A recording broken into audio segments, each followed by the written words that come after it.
नमस्कार ओडिशा जय Jagannath good morning मो अमित कुमार मंदोदरी आपण समस्त को ओडिशा न्यूज ओडिशा खबर यूट्यूब चैनल रे स्वागत करुछि। मो आशा करुछि आपण माने समस्त खुशी रे अछंती भल रे अछंती। आपण माने जदि नुआ आछंती ओडिशा न्यूज ओडिशा खबर यूट्यूब चैनल को सब्सक्राइब करि नियंतु और नोटिफिकेशन बेल आइकन को मध्य प्रेस करंतु। आपण माने डेली न्यूज अपडेट पाई परिवे। 38 वर्ष धरी निःशुल्क सेवा जोगाउछंती वस्त्रहीन बंधु हेले गगन। भुवनेश्वर सहरर चाकचक्य भितरे भल पिंधिबा सह भल खाई पी लोकंक दिन केमती कटि जाए ताहा जना पड़ेनी। किंतु ग्रामांचल और आदिवासी बहुल अंचल रे एबे भी अनेक लोक रहिछंती जहांको शरीर ढाकिबा खंडे वस्त्र मध्य मिलुनी। सही वस्त्रहीन मनीषों गगन पाल्टी सहारा। सहर वस्त्र संग्रह करी चली जाती सही लोकों पाखु गगन को देखा मात्रे से वस्त्रहीन लोकों भिड़ जमी जाए। निज पसंदर पोशाक गगन को पाखु नहीं से खुशी कहले न सरे। 38 वर्ष धरी निःशुल्क रे से वस्त्र जोगाई आसुथिबा बेले बलगा थिले दे जातु, आवश्यक थिले नहीं जातु नारा दे लोकों को सचेतन कर आसुचंती। कोविड समय रे निजर उल्लेखनीय अवदान पाई मुख्यमंत्री नवीन पट्टनायक ट्वीट जोगे गगन को प्रशंसा करथिले। एथिसह राज्यपाल प्रोफेसर गणेशी लाल ठारू संबर्धित हेबा सह विभिन्न अनुष्ठान पक्षरु अनेक सम्मान ग्रहण करी सारी आसलेनी। अवसर प्राप्त डाक कर्मचारी गगन बिहारी पाइटाल एवं बस्तीहीन बंधु भावे बेस परिचित। बयस 64 हेलानी तथापि से थकी नहांती। समाज सेवा तांको पई एक व्रत पाल्टी जाइछि। जगतसिंहपुर जिला एरसमा अंचल रे बोती गाँ होछि गगन पैतृक ग्राम। किंतु 1980 रु चाकरी पई से भुवनेश्वर चली आसथिले।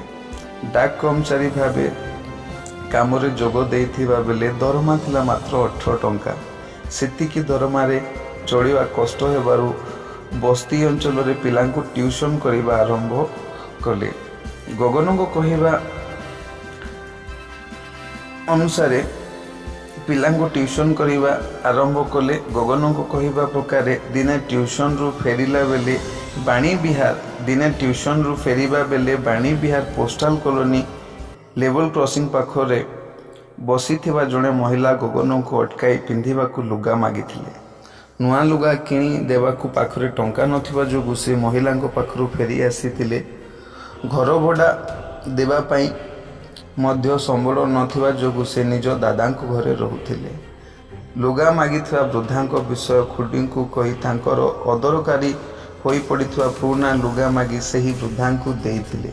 लुगा देखि वृद्धांको मुहरे खुशी उठिथिला।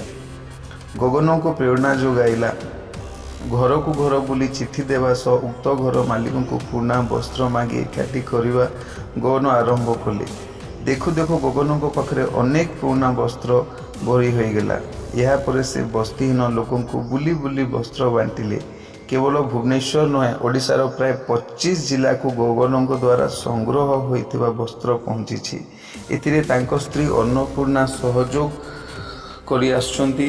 केवल वस्त्र जोगाइबा नुहे 35 वर्ष धरी से शवदाह करी आसुचंती। कोविड बेले मृत्यु घटिथिबा आक्रांत को केही छुईबा को राजी होनथुवा बेले गगन अनेक कोविड रोगी को शव को बिना भय रे दाह करिसंती। एथिपई मुख्यमंत्री ट्वीट जोगे गगन को प्रशंसा करथिले।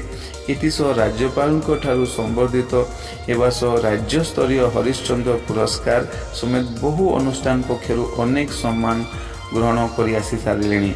गगन घरे एबे भी बहु पोशाक गच्छित होई रहिथिबा बेले तांकर मृत्यु परे एही दायित्व किए नेबो बोली कही दुख प्रकाश करिसंती। सरकार याकु दायित्व निये चलाइले बहु वस्त्रहीन उपकृत होई परंते बोली से मत रखिसंती। आशा करुछि आपनको खबरटा निश्चय भल लगी। तो आपन कौन मतामत अछि कमेंट माध्यम रे जणांतु। आकु भी शेयर करंतु और डेली न्यूज अपडेट पाई ओडिशा न्यूज ओडिशा खबर यूट्यूब चैनल को सब्सक्राइब करंतु। नमस्कार ओडिशा जय जगन्नाथ।